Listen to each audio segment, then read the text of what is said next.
Welcome back. It's now time for your midday sports. The West Indies women will look to avoid a 5-0 thrashing at the hands of world number 2 England as they meet in the 5th and final T20 International at the Kensington Oval in Barbados at 5 this afternoon. The Windies women lost the previous encounter by 49 runs on Sunday at the same venue. The Caribbean ladies have, however, shown fight throughout the series as they lost the second and third encounters by 16 and 17 runs respectively.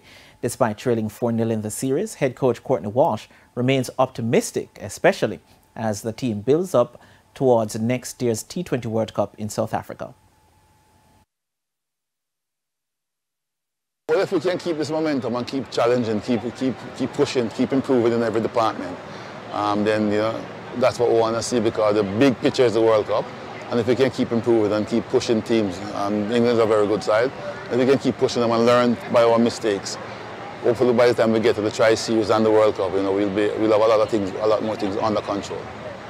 The Windies women also lost the preceding 3-match ODI series 3-0.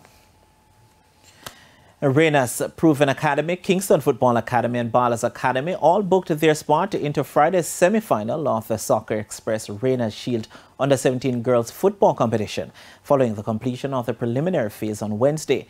Led by competition joint leading goal scorer, national youth representative Taisha Nelson, Reinas secured top spot in Group B with maximum 9 points. Reinas had comfortable 4-0 and 9-1 victories over Stats and Genesis respectively, but were made to work in a 3-2 win over Ballers Academy on Wednesday. Reinas will now meet Proven in one semi-final on Friday after the latter ended second in Group A with 1 win, 1 defeat and a draw. The other semi-final will see Group A winners Kingston Football Academy, who are also unbeaten in the competition, going up against Ballers Academy for a chance at the Reinas Shield.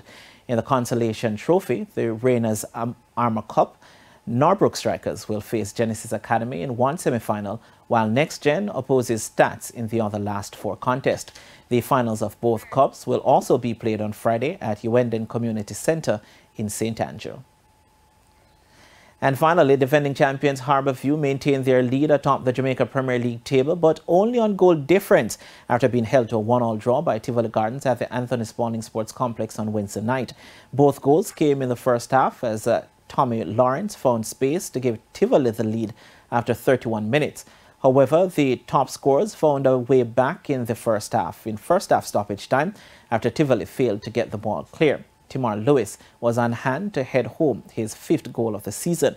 The result sees Harbourview moving to 14 points, the same as second place Mount Pleasant, who clipped Waterhouse 1-0 at Draxall. And that's it for your midday sports report. Shamela, it's back to you. Thank you, Renardo. And that's the Midday News. I'm Shamela Pullen. Join us at 7 for Primetime News. On behalf of the news, sports and production teams, good afternoon.